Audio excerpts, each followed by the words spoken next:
Hi guys, welcome back again. And now we have one of the most interesting talks. Mr. Jisse Reitsma is from Netherlands, and being a trainer, I welcome another trainer on earth. And I know training is a thankless job, but we actually empower the community.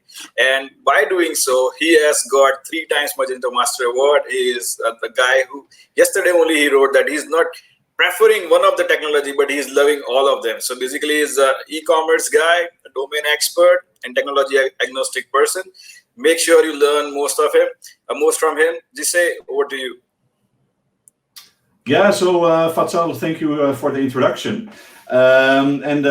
We just chatted a little bit beforehand. And it's exciting for me to be again in India. Well, not physically, but virtually anyway. I think these are different times, and it's pretty cool to hear actually that the Aureate team and friends are organizing this meetup.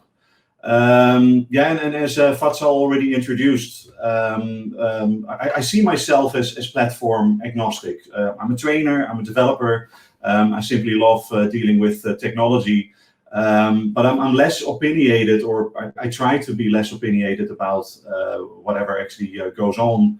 I personally try to dive into whatever technology possible, and therefore I'm still really excited also about all of the stuff happening with Vue Storefront, and that's what I'm going to talk about obviously during this meetup. So let me share my screen, and then we're actually good to go. So previously we already had a couple of talks, and it almost seems as if the attention of Vue Storefront heavily lies with Vue Storefront Next. So what about Vue Storefront 1? That's basically my talk. That's what I want to focus upon, but also maybe to try to benefit of a couple of the experiments in the future. And trying to modernize the current state of Vue Storefront 1 as well. Fatsal already introduced myself. I'm from the Netherlands. I'm owner of Yireo. I'm earning a living as an extension developer, but also mainly training developers. And I've been busy in the last couple of years organizing different developer conferences, Reacticon and Mates Test Fest. Which brings me actually to a little promo. Reacticon 4 is going to happen this summer in June, and it's already the 4th time it takes place. And earlier we already hang out together, Vue developers, React developers, Magento developers mostly, on a variety of different topics. And now maybe one of the benefits of Corona, of the COVID crisis, is that actually everything takes place online. So you're welcome to join, tickets are free. However, I always say attendance is free, but interaction is required. So do make sure that once you want to attend, to dive into the Slack space. You can find more about this on the website of Reacticon. But it's going to be a lot of fun, a lot of conversations, a lot of discussions on where to move to next with headless and PWA and things like Vue Storefront as well. Now, sorry for the second promo. I'm also heavy still with Vue Storefront itself, and I've been putting together this online course. I phrase it as an on-demand training. And it's kind of like appears to be almost the same as one of those videos trainings that are out there more commonly. But on top of a lot of different videos, 9.5 hours of videos, I've also written plenty of text. So here you can see 300 plus pages of text, which basically sums down to be a complete bookwork, focused upon Vue Storefront 1. So if you're interested, check out my site, yireo.com/vue. And I'm still actually expanding upon that same topic. So Vue Storefront 1 is still on the move. There's still being a lot of improvements being added on top of it. And now on top of it, I'm also planning other trainings like PWA Studio and Vue Storefront Next, and plenty of things. Which brings me a little bit to the topic of my talk. So obviously, maybe you've seen the talk of Philip already earlier. He talked about exciting things happening with Vue Storefront Next. It's Nuxt-based, it's supporting a lot of different platforms. Commerce Tools was already out there. Shopware was based upon a working together with Vue Storefront and Shopware itself. And now actually, thanks to Aureate Labs, it's kind of awesome also to hear that Shopify is also being supported. And actually the next talk is going to zoom into that part on a more technical level. But what about Magento? So that's one of the most frequently asked questions, I think, towards the Vue Storefront team. Every time when Vue Storefront Next comes up, a lot of people are excited, and then all of the Magento developers are asking like, hey, but when is Magento being integrated, and etc. And it almost feels as if it's a little bit disappointing that Vue Storefront is then answering, well, not yet. We're doing Magento integration the last. But I personally feel that's for a very important reason. And the reason is basically that Vue Storefront 1 already has that Magento integration. And even though Vue Storefront Next feels a little bit like newer and cooler and more features and more exciting, my personal belief is actually that Vue Storefront 1 is still really worth it. However, once you dive into the normal situations, there's always a couple of things that are lacking in Vue Storefront 1, which is slowly bringing me to, well, a listing of points to improve within Vue Storefront 1 as soon as you're adopting things. So there we go. The real presentation is about Vue Storefront 1. And I have to say that actually the major thanks in this case goes to Philip Jedrasik, one of the colleagues of Philip Rakowski, who was just in the talk.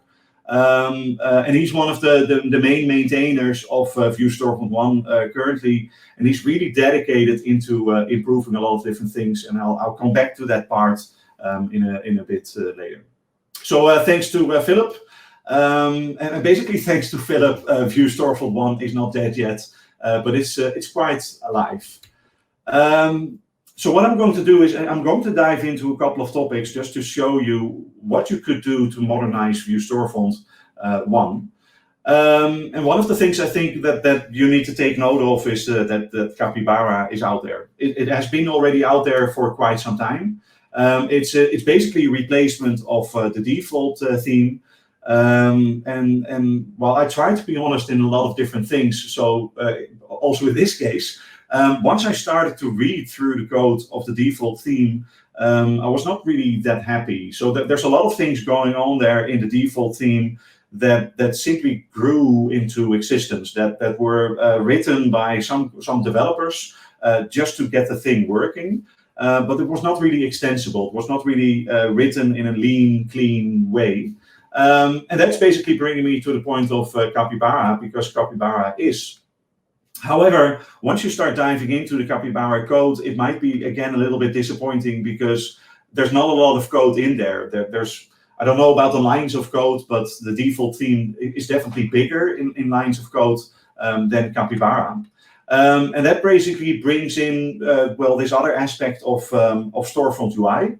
But it's also suggesting that you should deal with a certain getting started with Capybara yourself as well.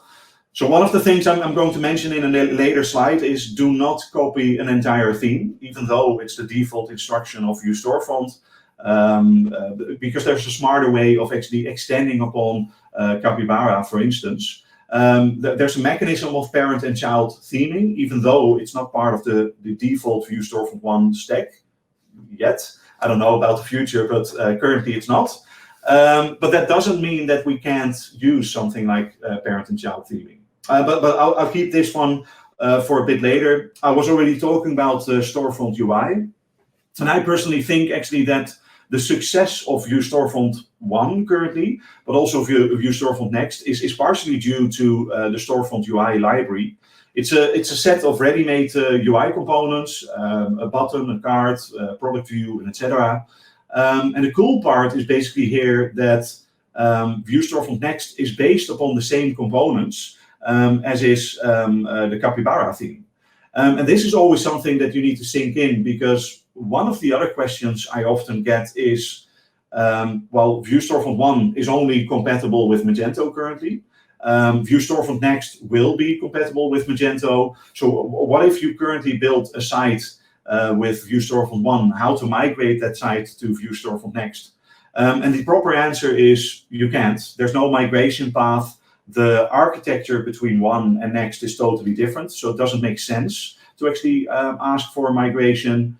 However, all of the components that you base upon Storefront UI will be kind of compatible between Magento 1 or the Vue Storefront 1 stack and Vue Storefront Next. So the more you base your work upon Storefront UI, the more it will be forward compatible to the future. That also means that actually there's this separation between complex components and so-called presentational components. So complex components lean back to the Vuex architecture, state, Ajax calls, more complexity. While a presentational component is just rendering the output by using a Vue template, by using properties coming from a parent. And the more you rely your own output upon those presentational components, or the more dumb and the more stupid those presentational components are, again, the more you're only relying upon the architecture of Storefront UI, and the less those components are bound to the inner architecture of Vue Storefront 1. So the easier it is, again, to migrate.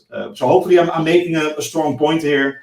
Using Capybara is already bringing you forward, but as soon as you're starting to write your own components, just make sure to separate the logic of the inner logic of your component from the output, because that output could easily be the same in Vue Storefront Next as well. So that's point number one. Do use Capybara and do make sure to benefit from that usage of Storefront UI. Now, I already mentioned something like parent and child theming, which is something we've grown used to when dealing with Magento. But in Vue Storefront 1, that's not there. It's not there supported. In Vue Storefront Next, that's a different story. So this is often leading people to copy the entire folder of the Capybara theme into their own folder. And that's maybe nice to get going, but it's really hard to upgrade your site for maintainability, etc. It would be simply much better to have something like parent and child theming. So first of all, simply because the instructions say you to copy all of those different files, it doesn't mean that you should. So if Vue Storefront 1 is asking you to jump in the water, it doesn't mean that you should jump in the water. I'm not sure if that makes sense, but it's a Dutch expression. I keep it in there. Which brings me actually to how to do that parent and child theming. And the answer is use Webpack. So using Webpack actually is something that you could find out yourself, or I've actually created this GitHub repository, which is showing actually an integration of a specific Webpack inheritance plugin. And that Webpack inheritance plugin needs to be enabled in your own Vue Storefront theme by using a certain procedure. So I've documented that procedure for Capybara. I've documented that procedure for the default theme. And simply by following along, you can set up parent and child theming. Well, I'm a little bit proud of the Webpack plugin, because it was basically one of the first Webpack plugins that I've ever created. However, I still see a couple of shortcomings. So for instance, there's parent and child theming, but there's no, I'm not sure about the terminology that Magento is using for this anymore, but you can't have a child that has a parent and that parent again has a parent. So I think it was called infinite inheritance or something. Well, that's one of the shortcomings, but it's just Webpack. It's just a piece of JavaScript that you could call upon and that you could extend upon yourself as well. So I'm not seeing this as a ready-made product that is just extending upon Vue Storefront. It's instead really consider it to be an open source collaboration between me and you and whoever wants to join to make sure that this is just there as an option. The slides will become available afterwards, so all of the links that are in here will be shared with you later on as well. Now, one of the other downsides that a lot of people find out about is actually that once you start compiling all of the Vue Storefront 1 code into browser code, the initial compilation might take up to a minute, but then it's actually rather quick. And in some cases, it really takes up to 5 minutes or 10 minutes or etc. So the slow compilation initially, but also the incremental compilation is always slow. Which is a question mark, like, okay, if you suffer from that problem, are you just going to sit down and not do anything about it? Or are you going to work together because, again, it's open source code? Well, there is an answer to this. And I found out about this by experimenting with a couple of things here. But the answer solution is basically that Vue Storefront 1 is shipping with support for server-side rendering out of the box. And that server-side rendering support is in there for a lot of different reasons, but it's also slowing down things. So in a local development environment, you might want to disable this. Well, the question is then how? Well, by using Webpack. So again, the same hint. And again, I've prepared actually this by setting up a local repository.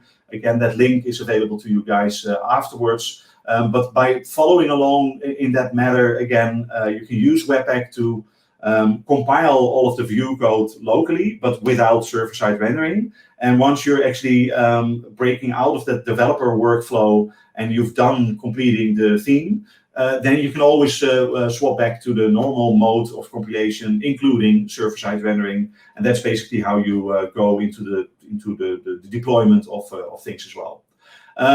So using Webpack is actually a goal here in a couple of slides. It is leading into a couple of those tricks that I'm talking about, including this one. So as soon as you start to override files, you find out that there's this parent and child theming that I've just explained. There's included in Vue Storefront itself already a plugin mechanism, and you can extend upon Vuex. So it's already quite flexible. But it's not possible to modify any file. Well, or is it? Well, we can use Webpack again. So thanks to Webpack, you could, for instance, modify the Webpack configuration of the Capybara theme. However, I just mentioned to not copy the Capybara theme. So most likely this is going to be a file, a Webpack configuration in your own theme. But like by looking back at the Webpack configuration of Capybara, you can see this resolving bit. Where you can replace one path with another by using aliases. And that's just making it possible to extend upon or to override any kind of file. And theoretically, if you look closely at the source code, you can even extend upon the files itself as well. So what I could do, for instance, in this this file config/modules.ts on the right-hand side, I could include the original file on the left-hand side and extend things just like we would in PHP. So it's slowly leading into numerous steps that we could just use Webpack to improve things. And hopefully you can see this point. Vue Storefront is cool, but Vue Storefront is leaning again upon the shoulders of other giants. And one of them is being Webpack. And the Webpack configuration simply leads into a lot of these possibilities right here. So the more you know about Webpack, and the more you can bring Vue Storefront to success. That's one of the claims I make. Now, besides Webpack, there's also a couple of other things that I want to mention. A kind of obvious one is staying up to date. So Vue Storefront 1 is still being maintained. So Philip Jedrasik is one of them, one of those maintainers. But there's also others, and simply by keeping an eye upon the GitHub repositories, you can see that things are being improved. But then the question is what to do with it next. So in Vue Storefront 1, we've got a release cycle, and that release cycle is just releasing new entries once in a while. But it could mean that actually Philip Jedrasik has made a really smart contribution to the code somewhere, but it's taking maybe 2 or 3 months before that actually ends up in a stable release. So instead of just keeping an eye upon the stable releases, my suggestion is to also really simply see the Git commit messages, but maybe also join Slack, the open source community there to just know what's being improved. Because a lot of times, if you're still in your own customization process, If you already have built your own project and you're halfway in between, then you could still benefit from one of those changes made into the core, because theoretically it's just a couple of lines of code that are changed within the theme, and simply by just copying those changes into your own theme, you benefit from that new feature. So do make sure to keep an eye upon the GitHub folders, the GitHub releases, to see what's happening there. Now, another thing that I'm often focusing upon when it comes to Vue or React is to use something like Storybook. I'm not sure that you really need to focus upon Storybook only. It's a tool, but that tool has a certain way of dealing with a project. And again, that's kind of like a new way of dealing with things from the perspective of the Magento community. And it starts pretty simple.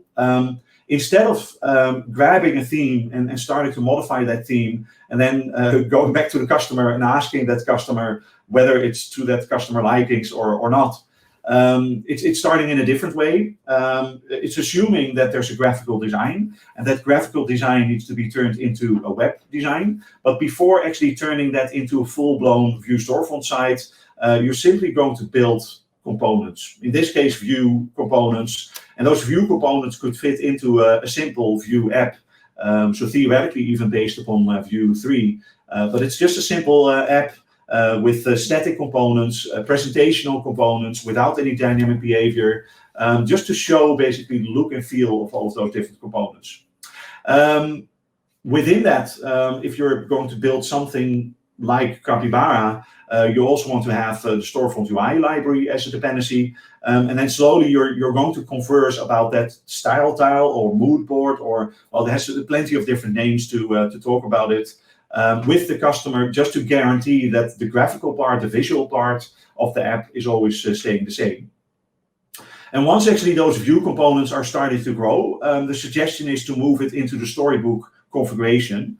A Storybook is something that you can easily add to your own project. It's actually already out there by default, but then it's actually for the Capybara theme. So we basically need to follow along with implementing this on your own project.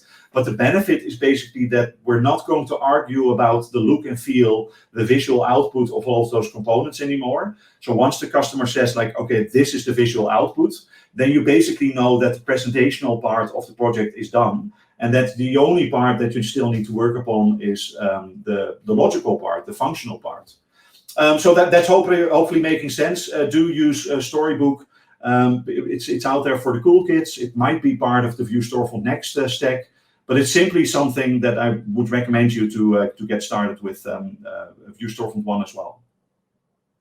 Now, one of the other things that I find pretty cool is the composition API of Vue 3.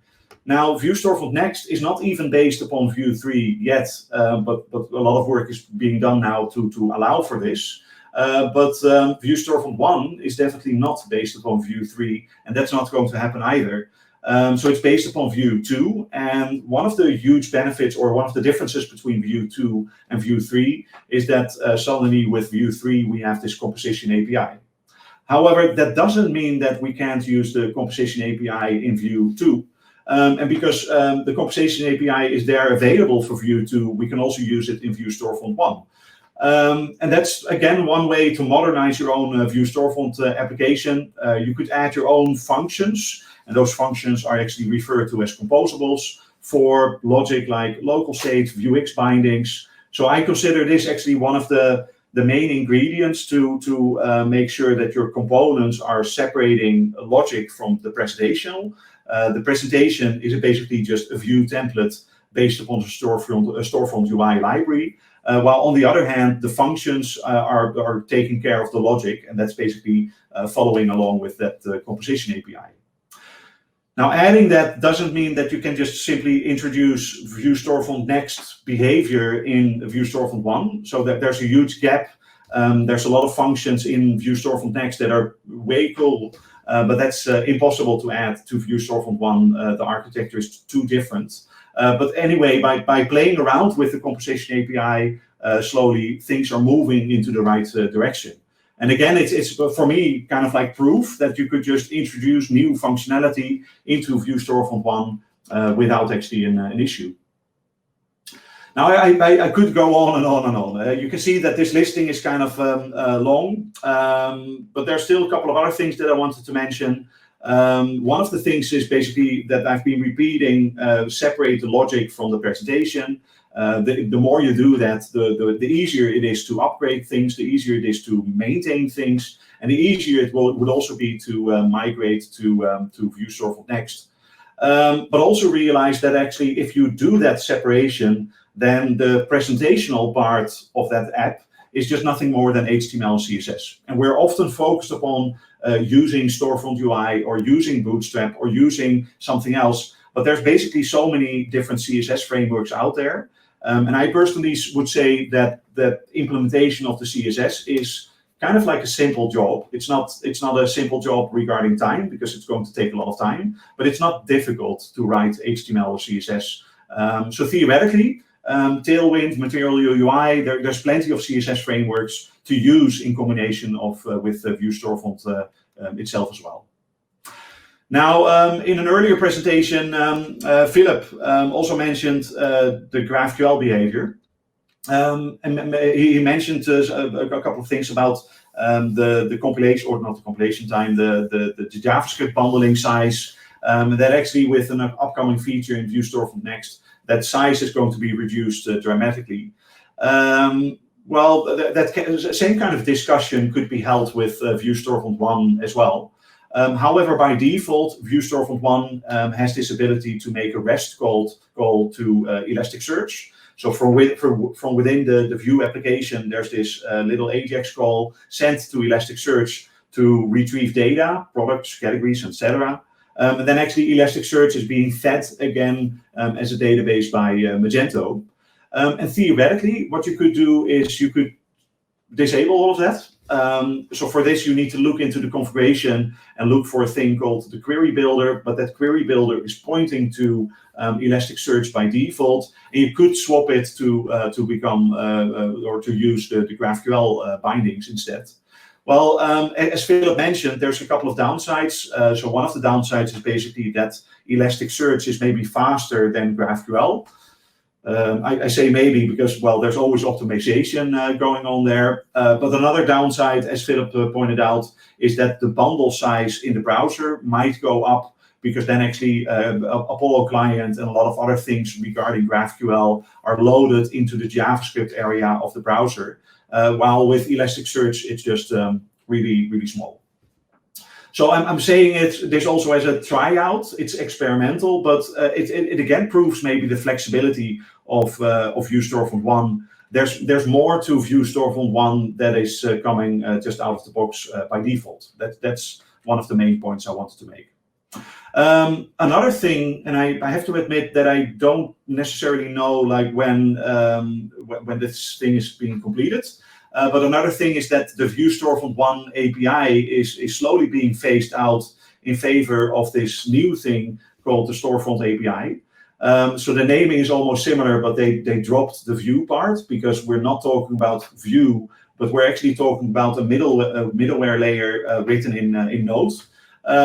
So the Vue is dropped, the 1 is dropped, and the outcome is that we suddenly have this Storefront API. And now that Storefront API is backwards compatible with Vue Storefront 1 as well. So that theoretically means that you can just replace the API parts. Well, if you've extended upon things, you still need to modify things there. But yeah, theoretically, this is again one of those experiments that you could do to benefit basically from newer functionality. So there's basically a lot of things that you could take in mind. But one of my main points was basically that there's a lot of cool functionality that you can still introduce on top of the default installation of Vue Storefront. And that personally makes, for me, the Vue Storefront 1 stack not outdated. It's not old, it's not something of the past, but it's actually quite modern. And the more you dive into Vue, the more you dive into how to build your own Node application, the more I personally find out that Vue Storefront 1 is not a bad thing at all. It's a pretty awesome application, but you can always improve it, and that's where the next version comes from. But my main point was basically that Vue Storefront 1 is out there. It's pretty easy to modernize it in a certain way, and it's basically there to allow you to play around with it and to build a solid Magento project on top of it. So that's my presentation. Thanks for listening. I only got a couple of seconds to go.